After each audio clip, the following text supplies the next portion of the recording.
नमस्कार, मैं हूं आपके साथ सोनिया चौहान। बुलेटिन का आगाज करते हैं उत्तराखंड की खबरों के साथ। रुक करते हैं खबरों की ओर। उत्तराखंड की 22वीं जूनियर सीनियर बैडमिंटन चैंपियनशिप का आगाज देहरादून में हो गया है। मुख्य अतिथि के रूप में सीएम धामी ने कार्यक्रम में प्रतिभाग किया और चैंपियनशिप का शुभारंभ किया। और इस दौरान मुख्यमंत्री ने खिलाड़ियों का मनोबल बढ़ाया और मुख्यमंत्री ने प्रतियोगिता को सराहा। साथ ही उन्होंने कहा कि हर वर्ष प्रतियोगिता का शुभारंभ होने से खिलाड़ियों को अपनी प्रतिभा के प्रदर्शन करने का मौका मिलता है और साथ ही ऐसी प्रतिभाओं को उनका मनोबल भी बढ़ता है।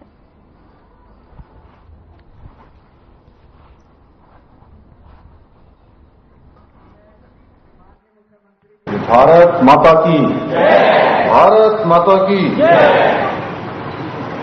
22वीं उत्तराखंड स्टेट जूनियर और सीनियर बैडमिंटन प्रतियोगिता के शुभारंभ अवसर पर मंच पर आसीन खेल विभाग के विशेष प्रमुख सचिव श्री अमित सिन्हा जी, अध्यक्ष Uttarakhand state badminton association doctor Alaknanda Ashok ji, सचिव श्री बीएस मनकोटी जी, आयोजन समिति के अध्यक्ष डोभाल जी, हरीश जोशी जी, पुनीता नागलिया जी एवं मंच पर आसीन सभी हमारे अतिथिगण, सभी पदाधिकारीगण।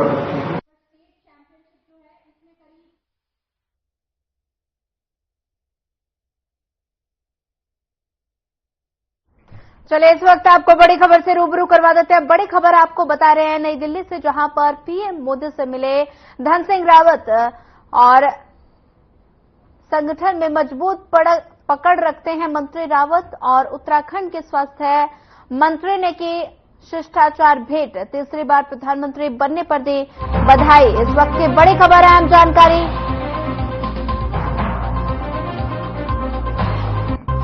इस वक्त की बड़ी खबर, पीएम मोदी से मिले धन सिंह रावत, संगठन को मजबूत पकड़ बनाने पर चर्चा और उत्तराखंड के स्वास्थ्य मंत्री ने किया शिष्टाचार भेंट।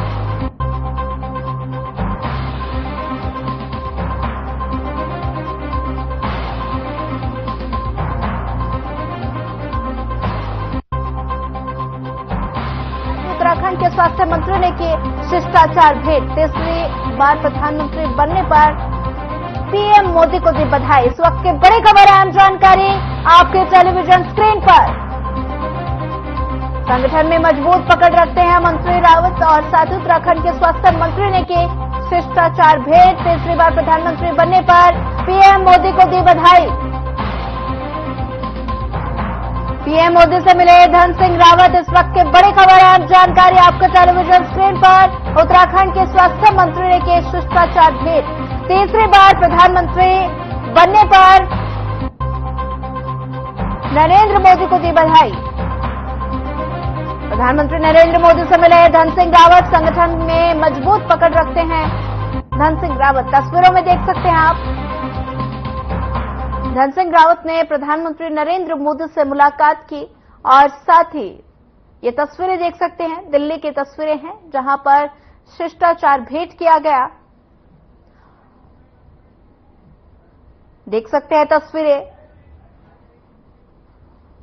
प्रधानमंत्री नरेंद्र मोदी से मिले धन सिंह रावत। ये तस्वीरें दिल्ली से हैं। संगठन में मजबूत पकड़ रखते हैं मंत्री रावत।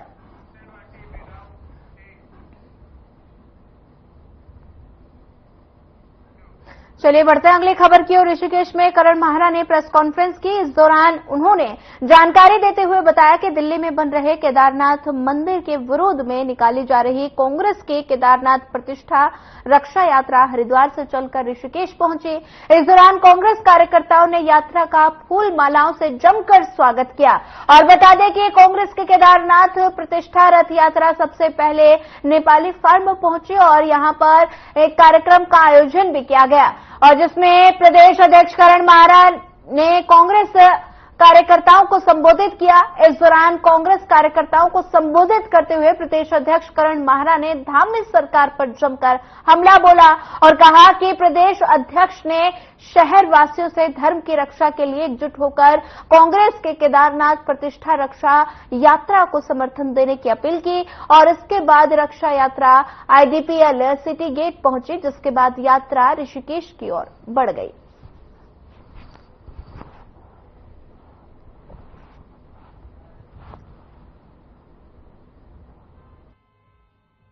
यात्रा शुरू हुई है। मां गंगा का स्नान किया गया, पूजा अर्चना हुई। उसके बाद रैदास मंदिर में हम सब लोग गए मत्था टेकने के लिए और हमने गंगा मां के आशीर्वाद लिया, उनसे गंगा जली ली और उसको हम केदारनाथ बाबा तक ले जाएंगे। 3 तारीख की रात हम केदारनाथ पहुंचेंगे और 4 तारीख की सुबह जलाभिषेक और पूजा अर्चना के साथ बाबा केदार की स्तुति करेंगे। उसके बाद पंडित पुरोहित जो वहां के समाज के लोग हैं उनके संग एक मीटिंग है। निजी स्कूल उत्तराखंड बाल अधिकार संरक्षण आयोग के निर्देश मानने को तैयार नहीं है और ऐसे में आयोग 25 जुलाई उच्च स्तरीय बैठक करने जा रहा है, जिसमें शिक्षा विभाग को निजी स्कूलों की रिपोर्ट उपलब्ध करानी होगी। साथ ही जो स्कूल लापरवाह पाए जाएंगे उनके खिलाफ कड़ी कार्रवाई की जाएगी। शिक्षा विभाग को कार्रवाई के लिए कहा गया था, लेकिन लंबा समय बीत जाने के बाद भी शिक्षा विभाग ने आयोग को स्कूलों की सूची उपलब्ध नहीं कराई। बाल आयोग के अध्यक्ष डॉक्टर गीता खन्ना ने बताया कि ऐसे स्कूलों को चिन्हित किया गया था जिनकी मासिक फीस 5,000 से शुरू है और इसकी सूची भी आयोग के स्तर पर तैयार की गई थी और इसके बाद भी इन स्कूलों में आरटीआई में दाखिल के लिए आवेदन नहीं किया।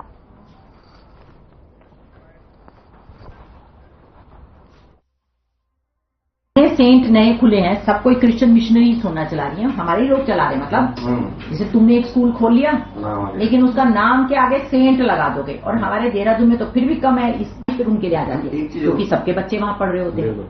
हर पावरफुल आदमी का बच्चा, सही बात है। इसलिए हम डर जाते हैं कि यार सेंट जोसेफ का बंद हो गया तो मुसीबत हो जाएगी। क्यों नहीं होना चाहिए, इनका तो कब से आ चुका है, लीज खत्म, कोई चॉइस नहीं थी और हमें भी समझने में समय लगा ना। हम भी कहाँ समझ पाए थे कि हिंदी फिल्में क्या नरेटिव बिल्ड कर रही हैं एंटी हिंदू। जी पेरेंट्स भी तो पेरेंट्स नाम से सबको लगता है। हल्द्वानी में बीजेपी के वरिष्ठ नेता और समाज सेवी कौस्तुभा नंद जोशी और आयोजित आमतौर खास पार्टी में बीजेपी के सैकड़ों नेता और कार्यकर्ता मौजूद रहे। कहने को तो ये आम और खास पार्टी थी, लेकिन कार्यकर्ता दबे जुबान में मेयर चुनाव के लिए कौस्तुभा नंद जोशी के दावेदारी को लेकर इस पार्टी में चर्चा करते हुए दिखाई दिए। हालांकि हरेली में उपलक्ष्य में आयोजित इस पार्टी में कांग्रेसी नेता भी दिखाई दिए। वहीं इस दौरान कौस्तुभा नंद ने कहा कि ये केवल जनमिलन कार्यक्रम है और इसके साथ ही मीडिया द्वारा पूछे गए उनके राजनीतिक भविष्य की शुरुआत पर उन्होंने कहा कि वे पार्टी के सिपाही हैं, पार्टी जो आदेश देगी उसे मानना उनका कर्तव्य है।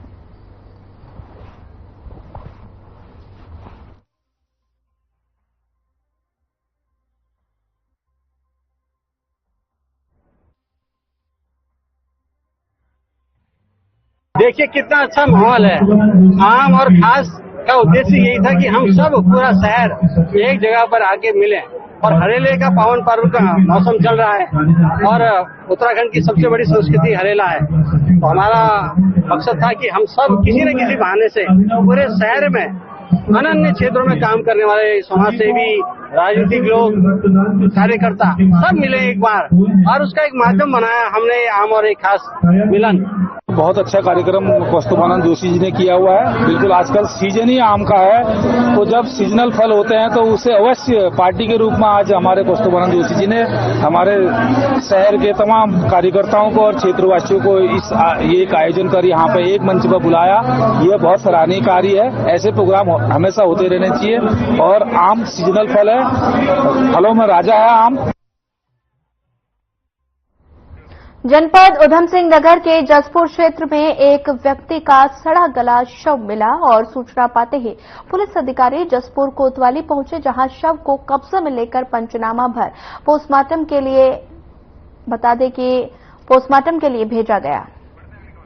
बढ़ते हैं अगली खबर की ओर। मटकोटा गदरपुर सड़क जर्जर हालत को लेकर संग्राम छिड़ गया और वरिष्ठ कार्यकर्ताओं के द्वारा सांसद एवं क्षेत्रीय विधायक पर लगाए जा रहे कई आरोप। इस पर पूर्व विधायक ने कहा कि मटकोटा मार्ग में आए दिन हो रही मौत और जिसके जिम्मेदार प्रदेश की सरकार है। बार बार गड्ढे भर रहे हैं और लेकिन सड़क का निर्माण नहीं हो रहा और जिसके लिए क्षेत्रीय विधायक और सांसद दोनों दोषी हैं। इसी दौरान कांग्रेस महामंत्री ममता हालदार ने सरकार से मांग की है कि वो जल्द से जल्द सड़क का पुनर्निर्माण शुरू हुआ है और साथ ही आने वाले सड़क दुर्घटना को ताकि रोका जा सके।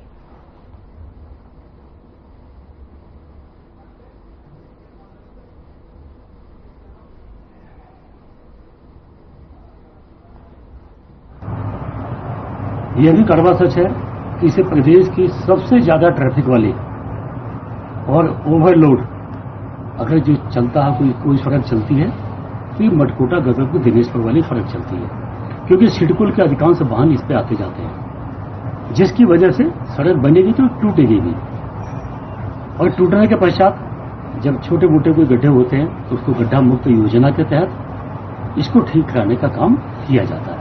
और मैं ज्यादा लंबे चौड़े वक्तव्य की ओर ना जाते हुए सीधी अभी दिनेशपुर से रुद्रपुर मार्ग हमारे चंदनगढ़ के स्थान पे कालीनगर के मंटू दफादार नाम के एक व्यक्ति का सड़क के बीचों बीच उनका वो देहांत हो गया। उनको मोटर व्हीकल ने बड़ी गाड़ी ने रोक दिया। तो उस विषय में हम लोग रात को इकट्ठे हुए थे। देखिए, जो ये मटकोटा से गदरपुर जाते हुए देहरादून जो लोग जाते हैं, ये जो रोड मटकोटा वाले रोड 10 साल पहले जब हमारी कांग्रेस की सरकार थी, रावत जी ने इस रोड को पास किया और इस 10 सालों में हजारों की संख्या में हमारे घरों के चिराग जो जवान बच्चे थे और ये 2-4 महीने में कम से कम ना हो तो 400-500 लड़के यहाँ पर। चलिए फिलहाल वक्त तो चला एक छोटे से ब्रेक का। ब्रेक के बाद जल्द हाजिर होंगे।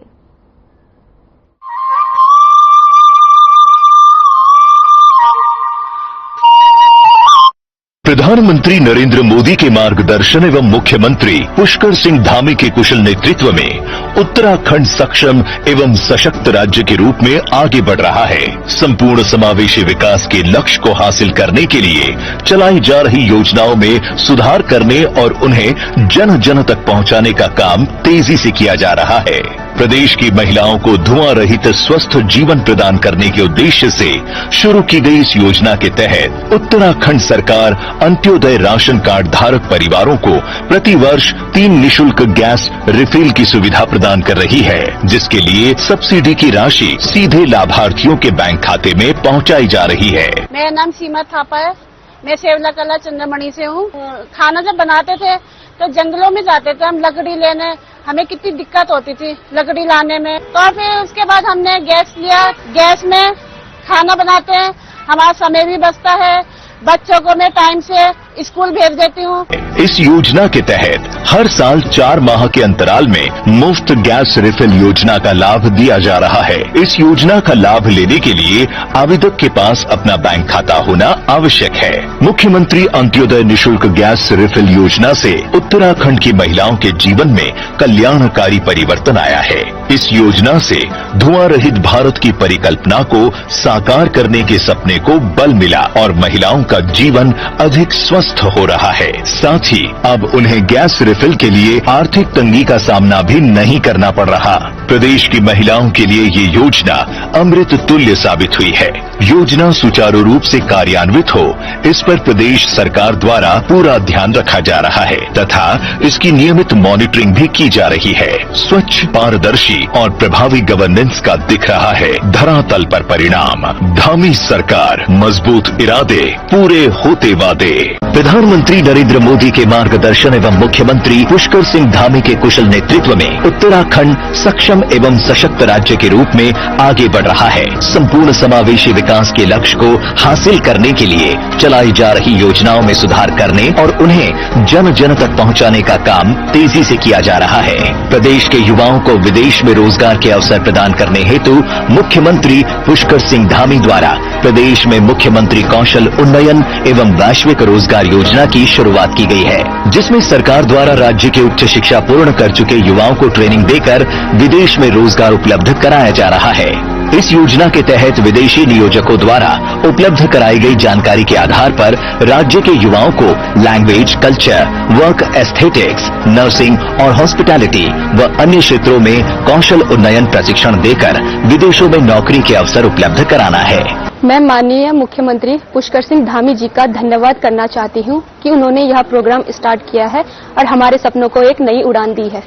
मेरा नाम कल्पना बिस्ट है और मैं प्रतापनगर ब्लॉक टिहरी गढ़वाल की रहने वाली हूं। मैंने स्टेट स्कूल ऑफ नर्सिंग से एएनएम का कोर्स किया है।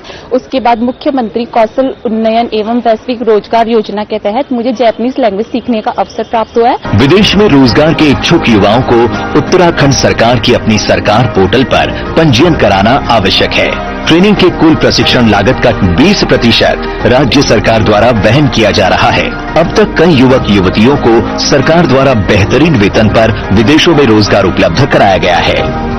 प्रदेश के युवाओं के लिए ये योजना अमृत तुल्य साबित हुई है। योजना सुचारू रूप से कार्यान्वित हो, इस पर प्रदेश सरकार द्वारा पूरा ध्यान रखा जा रहा है तथा इसकी नियमित मॉनिटरिंग भी की जा रही है। स्वच्छ, पारदर्शी और प्रभावी गवर्नेंस का दिख रहा है धरातल पर परिणाम। धामी सरकार, मजबूत इरादे, पूरे होते वादे। प्रधानमंत्री नरेंद्र मोदी के मार्गदर्शन एवं मुख्यमंत्री पुष्कर सिंह धामी के कुशल नेतृत्व में उत्तराखंड सक्षम एवं सशक्त राज्य के रूप में आगे बढ़ रहा है। संपूर्ण समावेशी विकास के लक्ष्य को हासिल करने के लिए चलाई जा रही योजनाओं में सुधार करने और उन्हें जन जन तक पहुंचाने का काम तेजी से किया जा रहा है। राज्य के उदीयमान खिलाड़ियों का खेल कौशल विकसित किए जाने एवं उनके खेल उपलब्धियों को बढ़ावा देने के उद्देश्य से मुख्यमंत्री उदीयमान खिलाड़ी उन्नयन योजना की शुरुआत की गई है। योजना का लाभ प्रदान करने हेतु खिलाड़ियों का चयन ट्रायल्स के आधार पर किया जाता है। जो सरकार ने स्कीम चलाई है,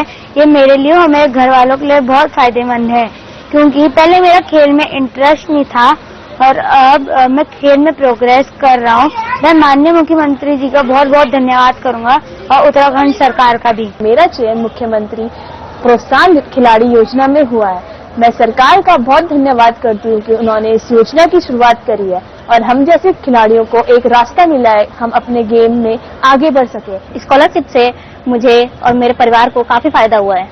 गेम में हम काफी इम्प्रूवमेंट कर रहे हैं और मैं माननीय मुख्यमंत्री जी और उत्तराखंड सरकार का धन्यवाद करती हूँ। प्रत्येक जनपद द्वारा अपने अपने जनपद में चयनित खिलाड़ियों को प्रति माह 1 वर्ष तक छात्रवृत्ति प्रदान की जा रही है। 8 से 14 वर्ष के बालक बालिकाओं को इस योजना का लाभ लेने के लिए उत्तराखंड राज्य का स्थायी निवासी होना अनिवार्य है। इस योजना के शुरू होने से खिलाड़ियों में प्रोत्साहन के साथ ही राष्ट्रीय खेलों में रुचि बढ़ रही है। प्रदेश के खिलाड़ियों के लिए ये योजना अमृत तुल्य साबित हुई है। योजना सुचारू रूप से कार्यान्वित हो, इस पर प्रदेश सरकार द्वारा पूरा ध्यान रखा जा रहा है तथा इसकी नियमित मॉनिटरिंग भी की जा रही है। स्वच्छ, पारदर्शी और प्रभावी गवर्नेंस का दिख रहा है धरातल पर परिणाम। धामी सरकार, मजबूत इरादे, पूरे होते वादे। क्या रंग खिला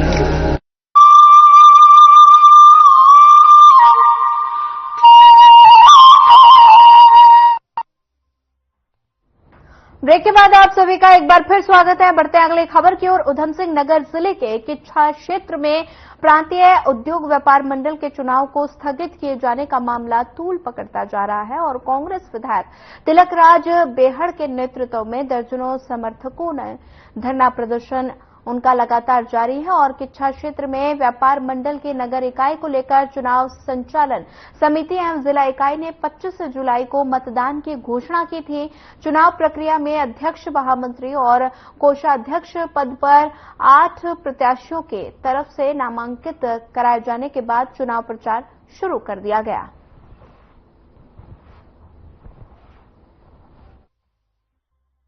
मैं तो कभी किसी के खिलाफ गंभीर आरोप लगाता ही नहीं हूं। गंभीर आरोप तो हमारे पुराने साथी लगाते हैं, पूर्व विधायक जो मेरे परिवारों तक पहुंचते हैं। हमेशा बोलते बोलते पता नहीं उनका क्या हो जाता है, जबान फिसल जाती है या जानबूझकर बोलते हैं, परिवारों पे आ जाते हैं। कभी समधी पे आ जाते हैं, कभी बेटों पे आ जाते हैं, कभी रिश्तेदारों पे आ जाते हैं। मैं तो ये कहना चाहता हूं कि अपना इतिहास देखो, मैं भी अपना गिरबान झांकूं, आप भी झांको। क्यों अनाप शनाप बोलते हो? क्यों मुझे ये सारी पुरानी बातें उठानी पड़ रही हैं।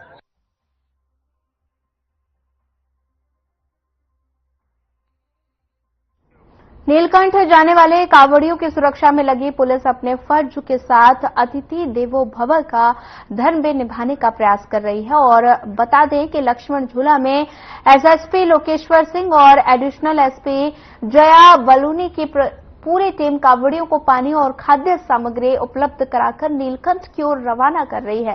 पुलिस का ये मानवीय चेहरा कांवड़ियों के बीच चर्चा का विषय बना है। सावन महीने में हजारों कांवड़िए प्रतिदिन नीलकंठ जलाभिषेक के लिए जा रहे हैं और वहीं एसएसपी लोकेश्वर सिंह का कहना है कि खाकी वर्दी में भी इंसान है। कांवड़ की यात्रा में जो पुलिस अपना कार्य कर रही है, सुरक्षा प्रदान करना और लॉ एंड ऑर्डर को मेंटेन करना, उसके साथ साथ हमारा भी पुलिस का भी विभाग का भी एक पुण्य कमाने का मौका होता है। तो जो भी हमारे कांवड़िए आते हैं, उनको जो भी हमारी तरफ से बन पड़ता है, उनको जो भी सहयोग बनता है वो पुलिस करती है और वही हम लोग रोज भी करते आ रहे हैं।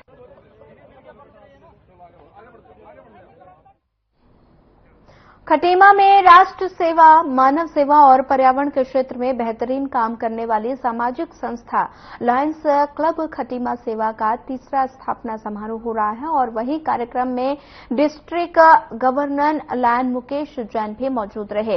इस दौरान स्टालिंग officer VDG lion Paramjit Singh ने अध्यक्ष लायन डॉक्टर उमेश कुमार सुंदास के साथ सभी नवनियुक्त पदाधिकारियों को विधिवत शपथ दिलाई और उनके कर्तव्यों के बारे में उन्हें जानकारी दी।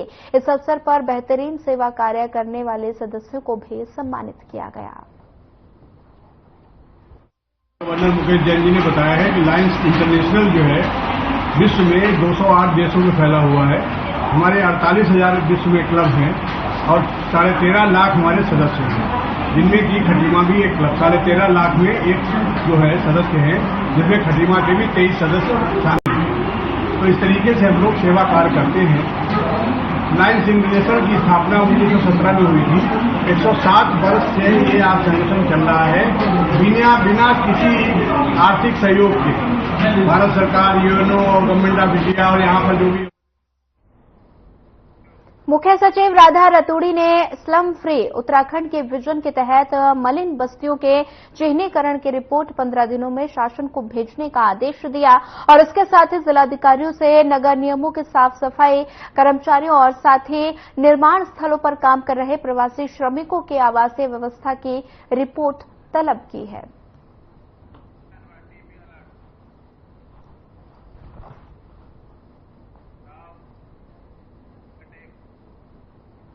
देहरादून स्थित मौसम विज्ञान केंद्र ने उत्तराखंड के सभी जिलों में कहीं बारिश तो कहीं वर्षा, कहीं भारी बारिश होने का अनुमान लगाया है और साथ ही मौसम विभाग के अनुसार इस दौरान बादलों की तेज गर्जना के साथ बिजली भी चमकेगी। ऐसे में लोगों को विशेष सावधानी बरतनी होगी और इसी के साथ राज्य के 3 जिलों में भारी बारिश होगी। हालांकि इन जिलों में कहीं कहीं भी भारी बारिश होने का अनुमान है। भारी बारिश वाले जिले गढ़वाल मंडल में स्थित चमोली और पौड़ी गढ़वाल है और यहां लोगों से घर से निकलने से पहले मौसम का अपडेट लेने की अपील की गई है। मुख्यमंत्री पुष्कर सिंह धामी केदारनाथ धाम पहुंचे, जहां मंदिर समिति के सदस्यों का पंडा पुरोहितों ने सीएम का भव्य स्वागत किया। सीएम धामी का सावन के महीने में पहला केदारनाथ दौरा है और सीएम ने बाबा केदार के दर्शन किए। बाबा केदार के केदारेश्वर में चल रहे निर्माण कार्यों का स्थलीय निरीक्षण किया और केदारनाथ में चल रहे निर्माण कार्यों को पूरा करने के लिए अधिकारियों को दिशा निर्देश दिए। कांग्रेस केदारनाथ बचाओ यात्रा की शुरुआत करने जा रही है, जहां वो हर की पौड़ी में गंगा स्नान करने के बाद यात्रा की शुरुआत करेंगे। इस यात्रा को लेकर कांग्रेस बीजेपी पर राजनीति करने का आरोप लगा रही है, तो वहीं बीजेपी प्रदेश प्रवक्ता कमलेश रमन ने कहा कि कांग्रेस बेवजह केदारनाथ मामले को राजनीति का नाम दे रही है।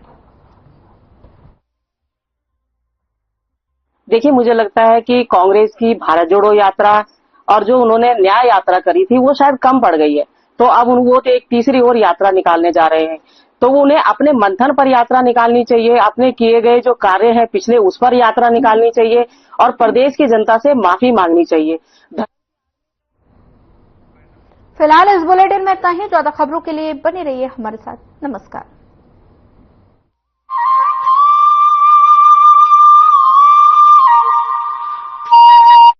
प्रधानमंत्री नरेंद्र मोदी के मार्गदर्शन एवं मुख्यमंत्री पुष्कर